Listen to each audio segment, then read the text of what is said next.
This video is sponsored by Surfshark. Do you use the internet? Trick question. I know you do. The internet is useful for so many things, like watching your favorite gaming content, streaming the latest shows, or accessing important emails or banking information wherever you are. And sometimes we need a little help. That's why I love using Surfshark for all of my internet needs, starting with security. With Surfshark VPN, I know all of my internet activity is encrypted, so I know nobody's breathing down my back, no matter whose Wi-Fi I happen to be using. I also travel a lot, but I hate having to wait until I come back home just so that I can catch up on my favorite TV shows that might not be available in other countries. But with Surfshark VPN, I can just connect to my country and boom. It's like I'm sitting at home. Surfshark is more than just a VPN though. They also straight up antagonize viruses with the Surfshark antivirus that even encrypts and protects people looking through your webcam. If you want to upgrade the security and accessibility of your online life, whatever that might look like, and no matter what devices you use, click the link in the description below or go to surfshark.com/banditgames for an exclusive deal of an extra 4 free months when you sign up. And there's no risk to you either, since Surfshark offers a 30-day money-back guarantee. And now, on to the video.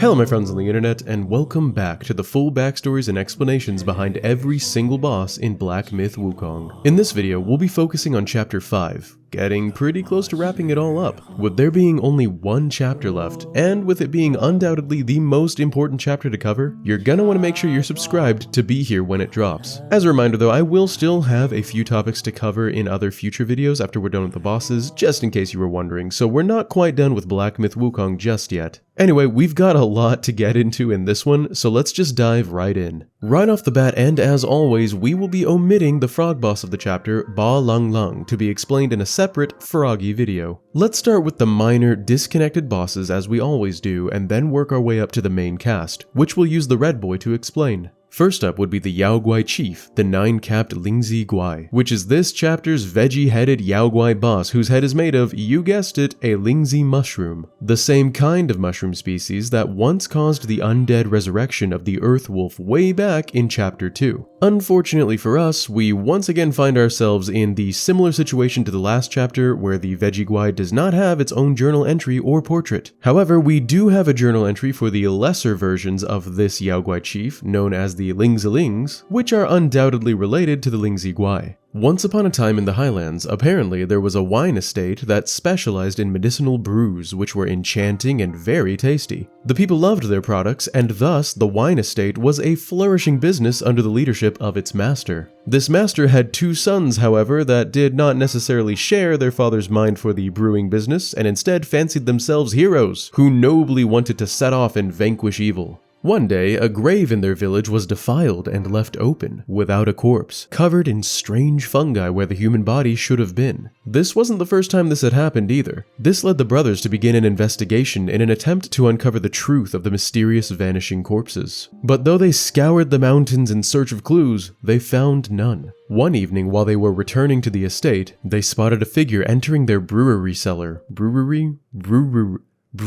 cellar.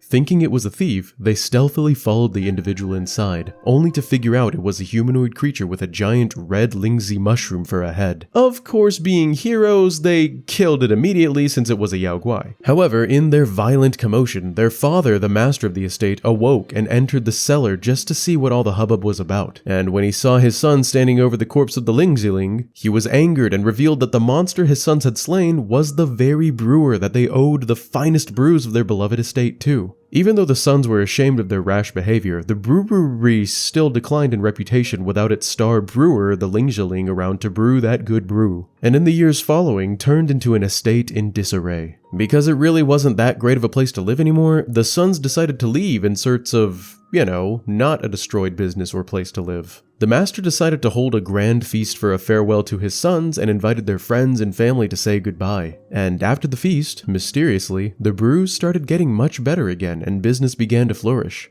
This is because the master of the estate then turned his sons into undead Lingzalings, working tirelessly every night to create those good brews for those paying customers. Knowing the story of the Lingzalings, we are left with two avenues of thought regarding the 9-capped Lingzaling Guai's true identity. On the one hand, we could assume that all Lingzalings originated from the master of the wine estate, and therefore this Yao Guai chief would have to be of the master's own creation, possibly himself or one of his sons. On the other hand, since this is twice now that we've seen Lingzi mushrooms able to reanimate dead bodies into undeath, it's entirely possible that this is simply another once human individual who was cursed into a fungi afterlife due to unknown circumstances. No matter what you believe the true explanation is though, one thing is for certain: he's got a cool hat.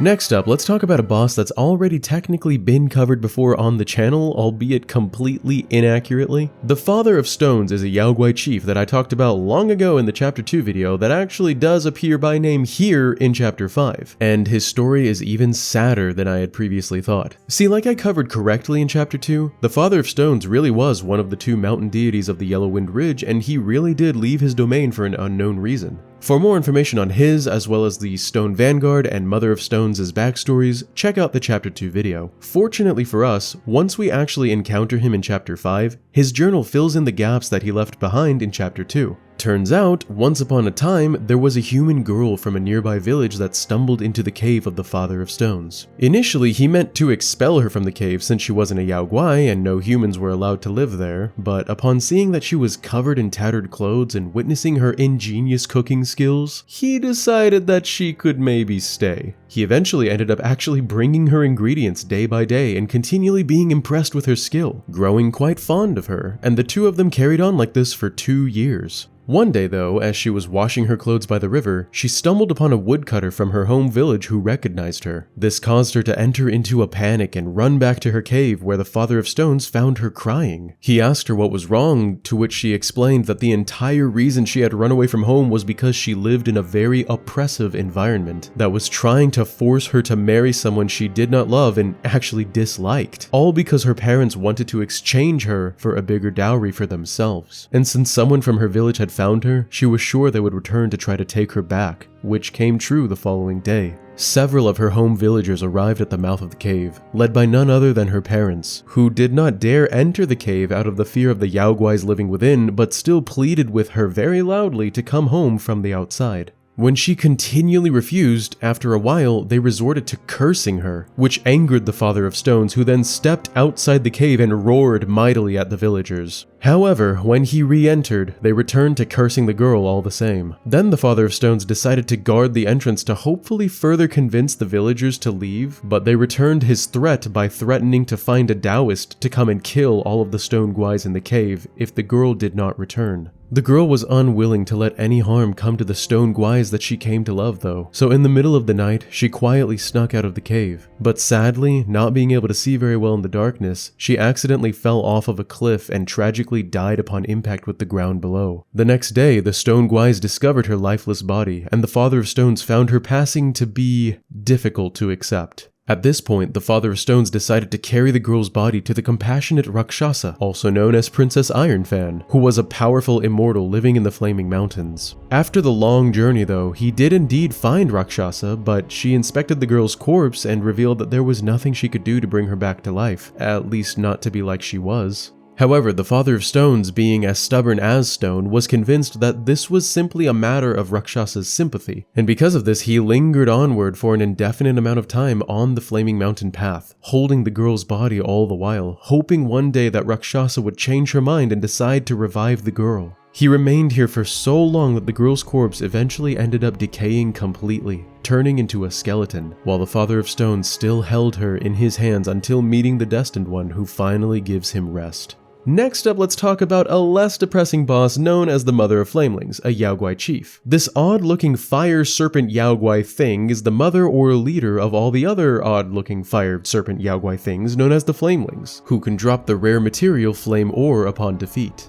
Flame ore is said to be the embers of Lord Lao Tzu's furnace that have fallen to the earth long ago. And for some backstory here, long ago, Wukong caused a great disturbance to heaven and as such was defeated eventually by Erlang Shen. After his defeat, he was caught and sentenced to die. But due to his tough, nearly indestructible body, none of the heavenly execution methods worked on him. Because of this, Lao Tzu got permission from the Jade Emperor to try to bake him to death within his furnace, which was known as the brazier of 8 trigrams. However, Wukong was able to survive by huddling under the section of the furnace dedicated to wind, where there was no fire but rather smoke. The exposure to smoke ended up transforming his pupils into what looked like diamonds, able to see through any evil guise or magic, a power that the Destined One inherits in-game. Wukong jumped to freedom out of the furnace on the 49th day when it was opened and inadvertently kicked it over, which led to several bricks spilling out and falling all the way down to the earth below. These bricks then formed into the Flaming Mountains, with the smallest of them turning into the Flamelings, the leader of which is the mother of Flamelings, who acts like a hub for the rest of them. If she's defeated, the rest go down as well. And that's about all we know about the mother of Flamelings.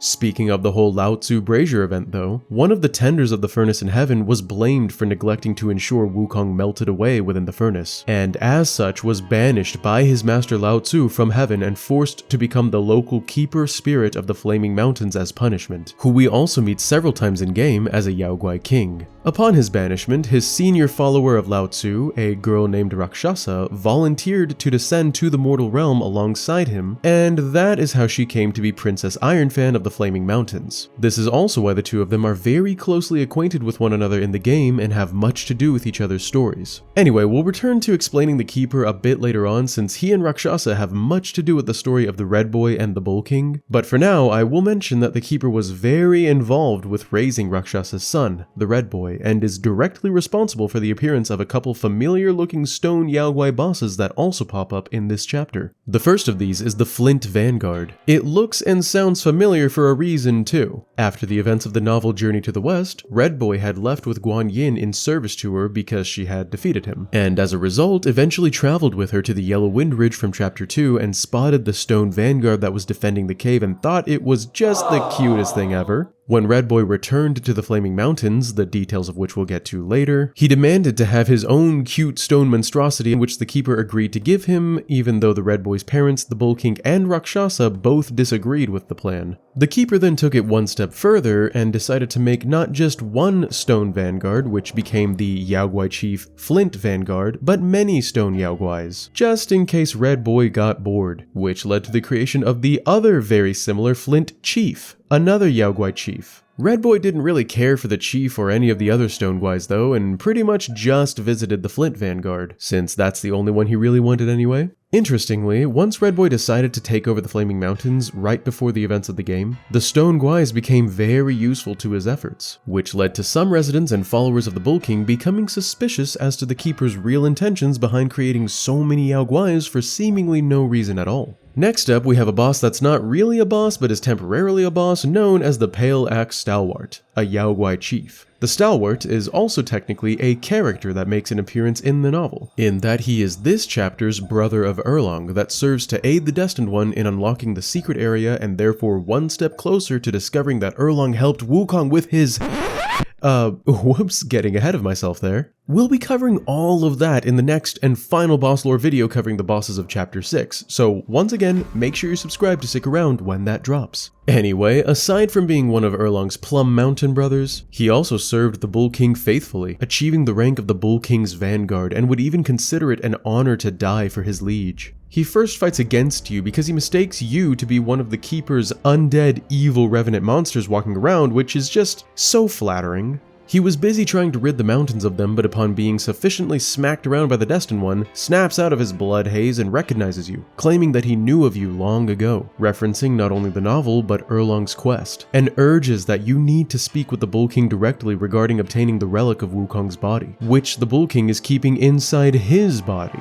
The Pale Axe Stalwart also tasks the Destined One with clearing the pathway up the mountain, which is blocked in several areas by the Red Boy's giant elemental war carts. 5 other Yaoguai chief bosses that we also meet in-game, one of which is optional. It is said both in-game and in the novel that when the Red Boy was younger and had just learned how to use Samadhi Fire, which is an ultimate power similar to the Yellow Wind Sage's Samadhi Wind, he had 5 smaller carts that had the ability to not only extend but individually generate his Samadhi Fire when he cast it. Kind of like Wi-Fi amplifiers that you might install in your home. According to the game, the Bull King was so pleased at his son's display of this cart-enhanced Samadhi Fire show with these little elemental carts that he ordered for 5 much bigger war carts to be created and gifted to his son instead. After lots of training his Samadhi firepower, which amusingly he could only generate by punching himself in the nose repeatedly, the Red Boy's giant elemental war carts became Yaoguais and gained their own consciousnesses. And in the novel, the Red Boy uses this ability alongside his war carts to burn alive and nearly kill son Wukong. We'll get into why the carts were deployed by the Red Boy when discussing the kid himself, but for now, we'll wrap up the Pale Axe Stalwart's story by saying he literally gave his life in trying to destroy all of the carts. With the last and most mighty of the carts, the Rusty Gold cart, biting the Stalwart fatally in the chest and flinging him against a nearby rock. He's pretty macho though and goes out like an absolute badass, standing up and claiming that he went easy on the cart and states that he regrets failing on the mysterious mission that Erlong tasked him with. Before passing away for good, he also urges the Destined One once more to enter into the Bishui cave behind him to find the Bull King's lost mount. But before we enter that cave and talk about the Bishui Golden-Eyed Beast Yaoguai King boss, there's one other beloved character that also sadly met their end at the hands of the elemental carts. The incredibly jacked horseman known as Ma Tianba, who just like the Stalwart, gave his life fighting against one of them, leaving behind only his whip dangling from its mouth. And I know what you're thinking, Bandit, sure Ma Tianba is a beloved horse dude that we've been seeing throughout the game this entire time, looking forward more and more to each appearance, but he's not a boss. Are you really gonna take up our precious time together talking about his story? I'm so glad you asked. The answer is yes, because it's my video and I can do what I want, Mom. I'm sure you couldn't tell, but Tianba was originally a horse.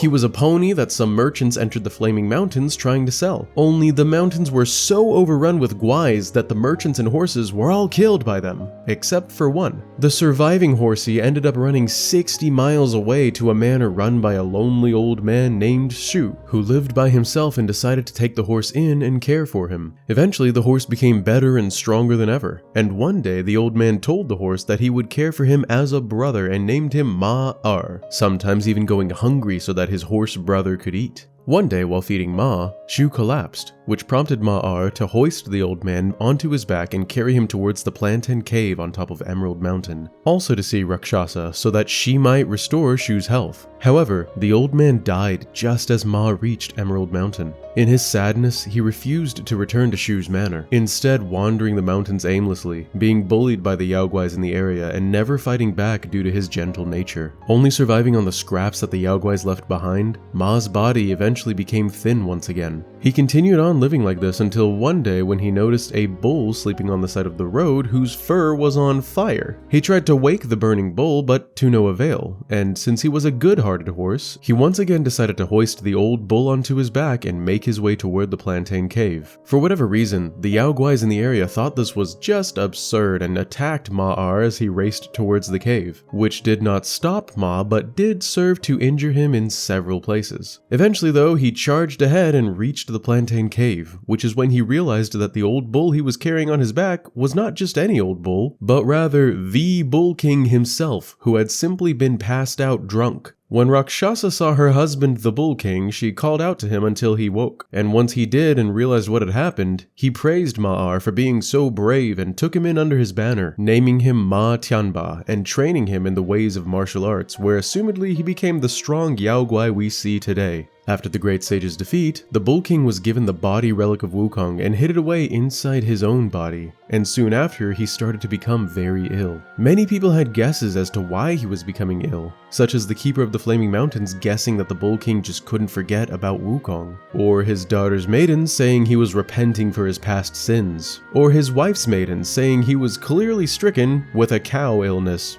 because he's a cow. However, of all his followers and friends, only one, Ma Tianba, set out to find a cure for the Bull King, and that is why we run into Ma Tianba all over the place, once in every chapter. In the Blackwind Mountain, he met the Blackwind Bear and was disappointed to discover that the bear only lied. In Yellowwind Ridge, he was quote-unquote captured by the Rat Guys and saw how both rats and cats were fighting under the leadership of the Yellow Wind Sage, who did nothing about their fighting, which caused him to lose interest in the Yao Guai King. In the snowy New West, he temporarily became a student of Yellowbrow, and for a moment forsook his selfless nature and found a different kind of happiness in looking out for his own needs, though this devotion was short-lived. And in the Webbed Hollow, he had apparently tried to ask the Hundred-Eyed Taoist for his wisdom, but was captured instead and given to the Spider Guais, who he assumed just wanted to mate with him since he was such a strong male Guai. At the end of his journey, and with nothing to show for it, he returned to the Flaming Mountains and ultimately gave his life in eliminating one of the Red Boy's war carts, although even this was quite tasking. When he died, his soul was left inside his whip inside the cart, while his body was taken by the Keeper of the Flaming Mountains, who specialized in resurrecting the dead as his army and used later on as a challenge against the Destined One. When speaking to us from his spirit, he finally asks us for the first time in the game to do him a favor and eliminate his body so that his soul can move on in peace, which we do after defeating the Keeper. And that ends the story of the goodest and most swollest horse of them all, Ma Tianba.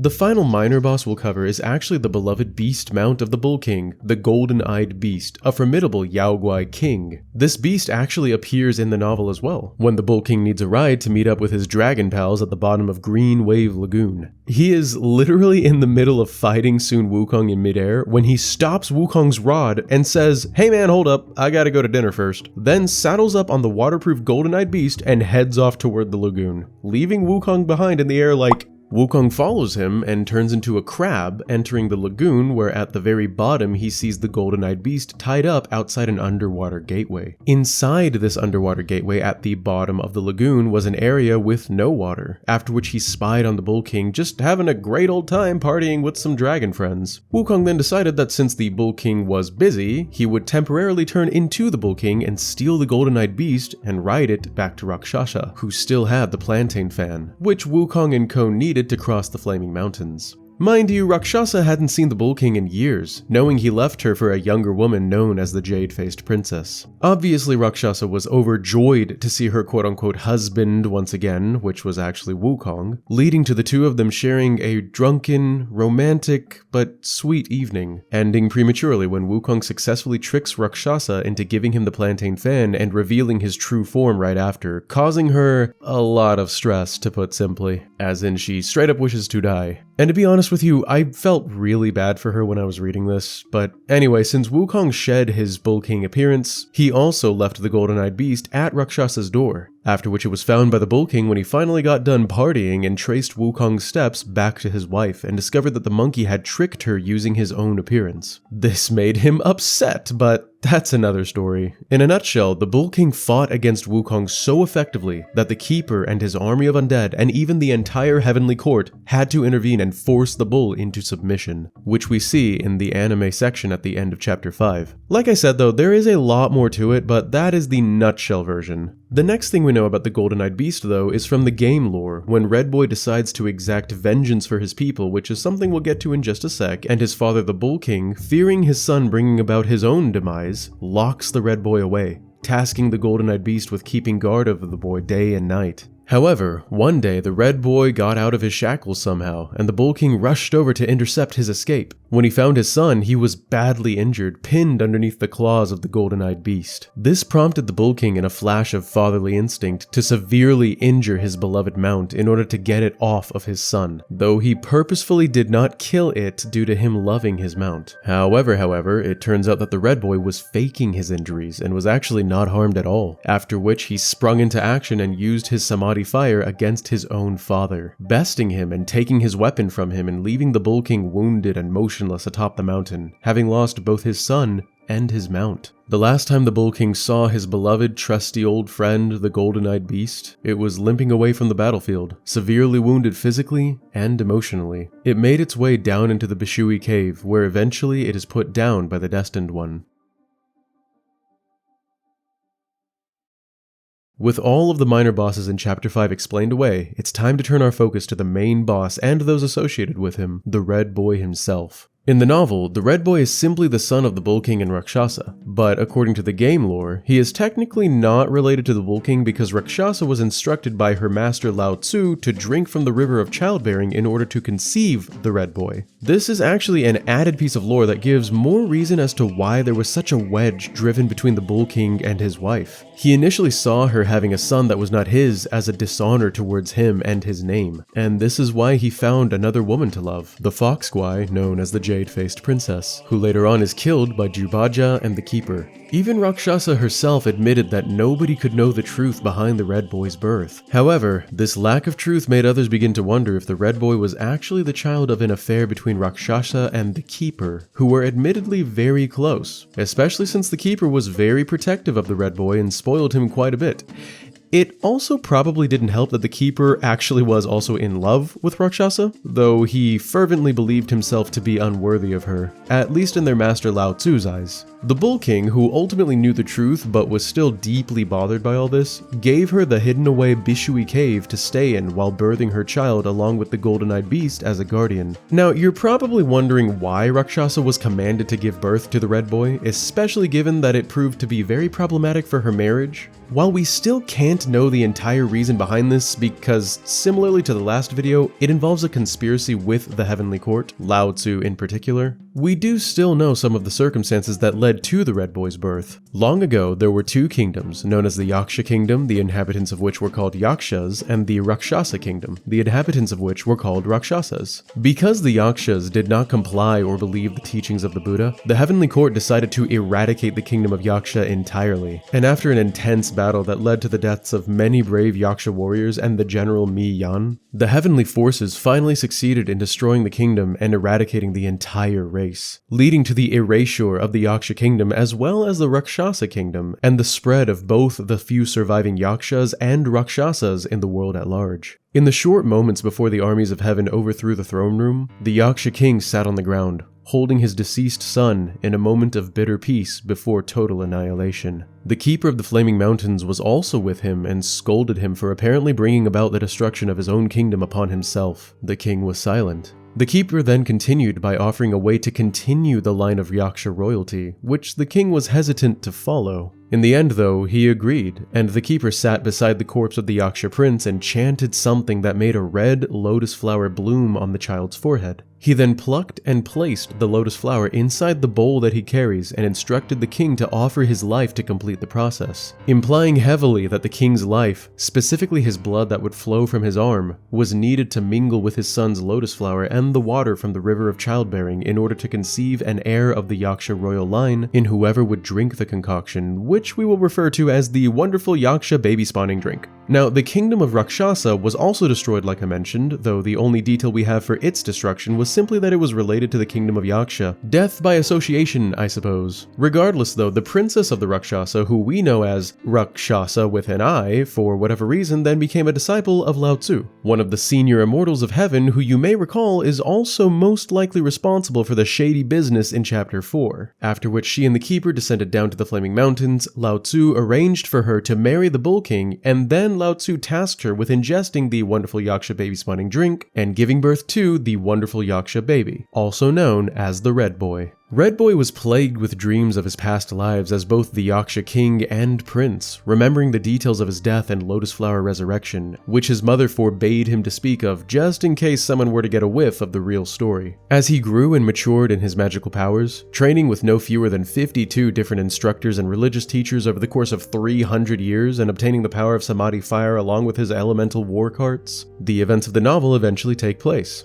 In Journey to the West, Red Boy was the Yaoguai king of his own mountain that his father sent him to, known as the Roaring Mountain, and he lived in a cave on the mountain known as the Fiery Cloud Cave alongside many other Yaoguais, with 6 powerful ones in particular that served as his main commanders. According to the game lore, this is when he happened upon the first 2, one of which was a strange being composed of 3 ghosts inhabiting one body, who was fighting with another being, a blind mountain deity. Red Boy laughed at the sight of them, which prompted them to fight him instead, but after he defeated both of them by using his Samadhi fire, he named the multi-ghost body Guai Cloudy Mist and the blind deity Guai Misty Cloud, both of which we encounter and fight in the game, and both of which still hate each other. He also at some point encountered 2 flying head Yaoguais who were previously humans that lived in a city and accidentally killed a wealthy young master while trying to only rob him.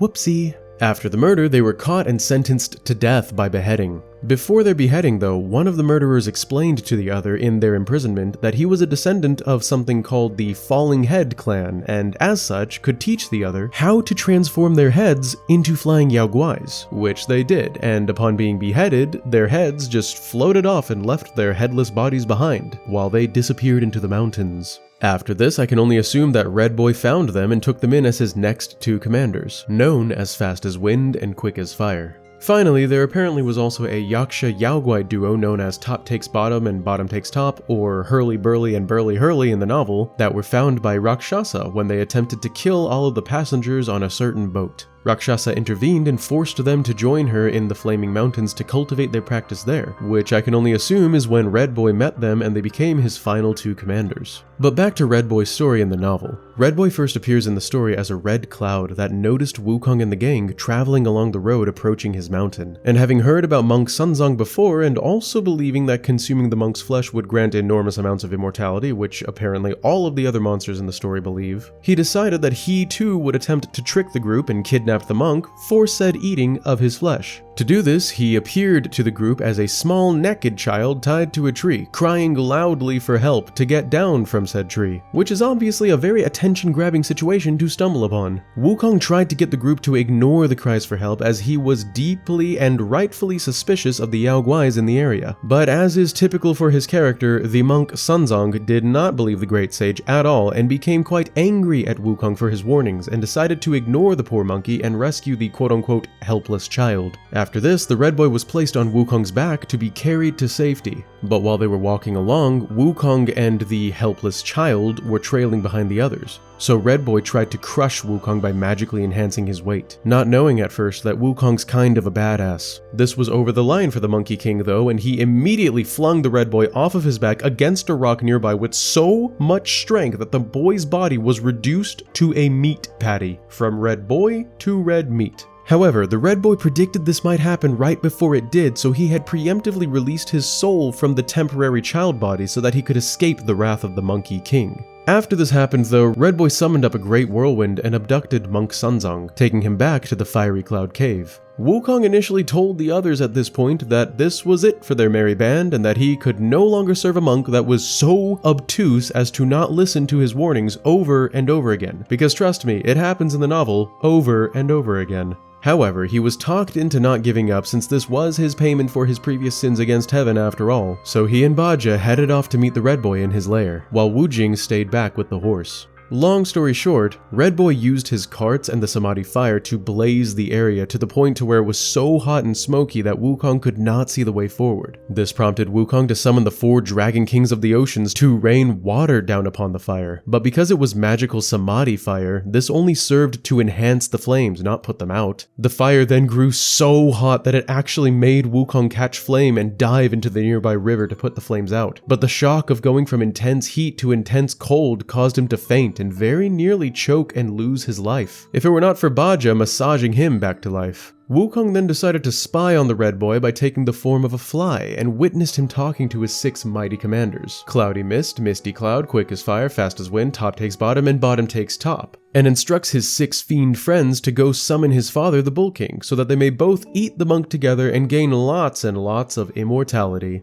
Wukong then went out in front of the minions and cut them off, pretending to be the Bull King, and was summoned instead of the real Bull King, was invited in to see the Red Boy, was then discovered by the Red Boy to be an intruder which embarrassed the Red Boy, and ultimately Wukong had to drop his disguise and just go ask Bodhisattva Guan Yin for help, again. After a snarky exchange, she did agree to help and casually placed an entire ocean within her magical jar and used that to douse the Red Boy's Samadhi flames. After which she ensnared the Red Boy with the 3rd golden headband, just like the one she used to bind the heads of Sun Wukong and Black Wind Bear, which she made into 5 golden bands and attached them to the Red Boy's hands, feet, and head. This enabled her to force the boy into submission, and he was then taken with her to her home of Portulaca Mountain to become her servant. After this, Red Boy does indeed submit to the will of Guan Yin and temporarily takes on the name Sudana, or Shansai, and is much friendlier to Sun Wukong when he meets him next. At this point, the novel leaves the stories of the Red Boy and his 6 commanders where they are, but according to the game lore, we know that he traveled to and fro with Guan Yin, such as to the Yellow Wind Ridge like I mentioned previously. He even served alongside the Black Wind Bear, which we know from the Black Wind Bear's journal entry. Eventually, most likely after Wukong's defeat, Guan Yin for some reason removed the golden circlets from the Red Boy and allowed him to return to his home of the Flaming Mountains, which again we can only assume the reason why. Hopefully this will be expanded on in the DLC, but if you have an answer, please let us all know in the comments below.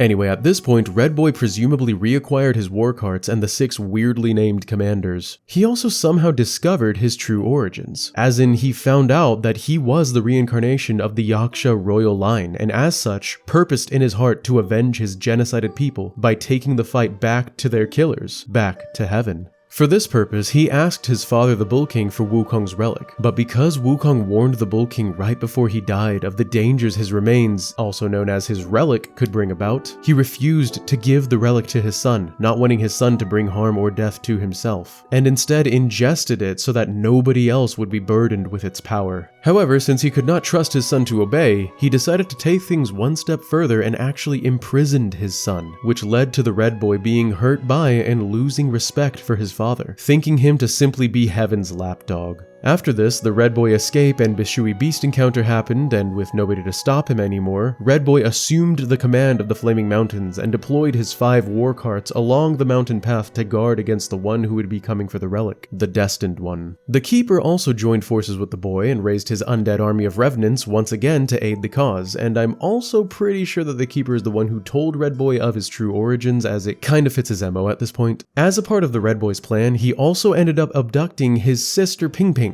who was not really his sister but is a new character from the game that the Bull King apparently had with his concubine, the Jade-Faced Princess, known as Princess Fairfox in the game, which theoretically would be the Bull King's only actual blood child. Anyway, after Ping Ping's mother's death at the hands of the Keeper and Zubaja, Rakshasa in her kindness took Ping Ping in and raised her to adulthood. After his return, Red Boy kidnapped her, and truth be told, we still have no idea where her current whereabouts are or what her current status is. Only that the Red Boy implies she's still alive somewhere at the end of the chapter. After her disappearance though, the Red Boy assumed her appearance as a guise and decided to use deception in order to lead the Destined One to the Bull King, as a ruse to obtain Wukong's relic before the Destined One can get his hands on it. He first met the Destined One as Ping Ping, where he faked as if he were captured in her fox form. At this point, the first 2 of Red Boy's commanders, Fast as Wind and Quick as Fire, ambush the Destined One but are defeated. Then he instructs the Destined One to follow a strange path far beneath where they're standing and continue onward to see Rakshasa. But before reaching her palace, the Destined One is again ambushed by the next 2 of Red Boy's commanders, Cloudy Mist and Misty Cloud, who are also soundly defeated. After this, the Destined One stumbles upon a confrontation between Rakshasa and Red Boy disguised as Ping Ping, who has also brought with him the Keeper of the Flaming Mountains. As we spy on their conversation in Golden Cicada form, we witness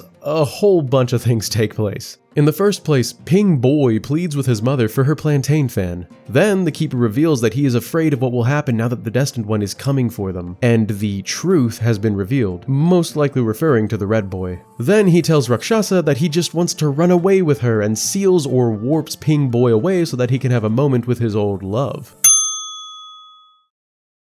Then just before he's able to lock lips with her, Zubaja reveals that he was actually Rakshasa under disguise, taunting the Keeper and referencing the time when he and the Keeper, along with the Keeper's revenant army, killed Princess Fairfox in the novel. Then the Destined One reveals himself, and the Keeper, a Yaoguai king, engages in combat, pouring out a drop of sourceless water that he obtained from Lao Tzu into Shida Palace, which transforms into an entire watery battlefield of yin and yang. It is here that the Keeper reveals that he had taken Ma Tianba's body and used it against us in the fight, which, you know, now that I'm really thinking about it, technically does make Tianba a boss, so There you go. And as a last resort, summons the yin-yang fish, another Yaksha King, to kill Bajia and the Destined One. As far as I can tell, the fish is not really a character from the novel, nor does it have any particularly interesting backstory in the game aside from being used by the Keeper to bring plagues and other bad tidings of death and destruction upon who I can only assume those Lao Tzu commands him to. For instance, in the journal entry, he summoned the yin-yang fish to bring a plague to a fisher village and wipe them out completely, along with their neighbor village, for a reason that is completely unknown. But given Heaven's MO, it's probably because they didn't believe the teachings of Buddhism. However, the Keeper is ultimately not successful in stopping the Destined One, so instead he leaves us with a warning that what we see happening on Earth is but a ripple caused by a drop from above, all but confirming that the Court of Heaven is fully behind the scenes interfering, and again, I can only assume or hope that we'll get more information on this in the DLC.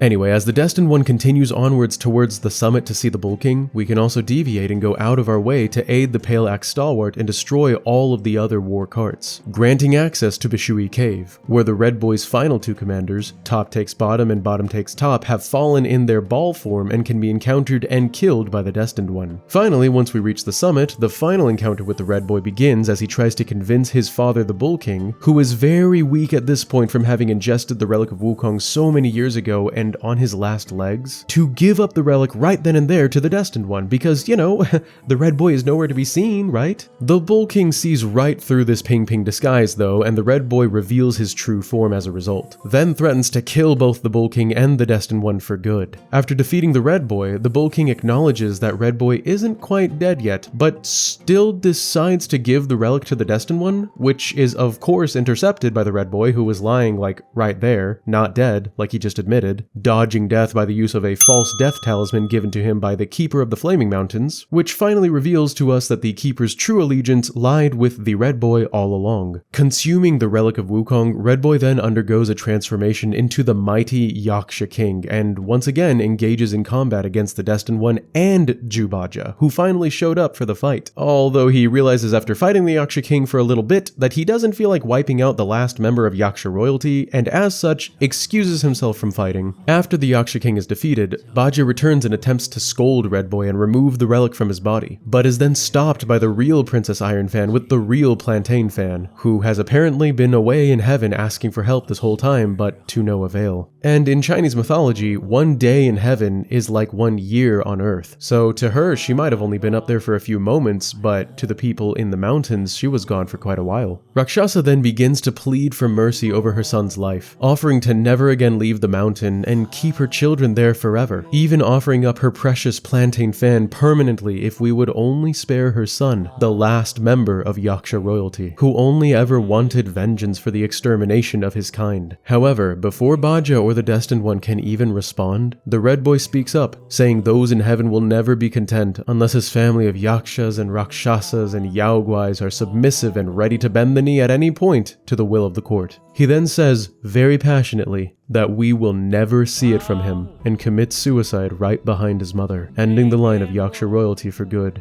and finally bringing an end to the long, tragic, and bitter story of the Red Boy. The last thing we hear in the chapter are the sorrowful wails of the Bull King, who, it turns out, really did come to love his son as his own. And with that, we have successfully wrapped up the explanations of every single boss in Chapter 5 of Black Myth Wukong. We only have one more chapter to go, and let me just take a moment to thank you for this journey. I never thought we would have such an amazing turnout for the lore of this game, but it has been my honor to explain it to you, and my own personal enjoyment, as I've gotten to delve into mythologies and amazing stories that I somehow never have before, but yet am really, really loving. Please make sure you're subscribed if you haven't already to stick around for the ending of the Boss Lore series. But don't worry, because once again, we've still got tons more to cover following Chapter 6. Also, please consider leaving a like on the video if you enjoyed it, or at least my efforts into making it, and that's about all she wrote. Thank you so much for watching, and a huge thanks as always to my bandit crew, who are the reason I continue onward making content. Follow me on my socials, and I will see you next time. This is Bandit, signing out. Peace!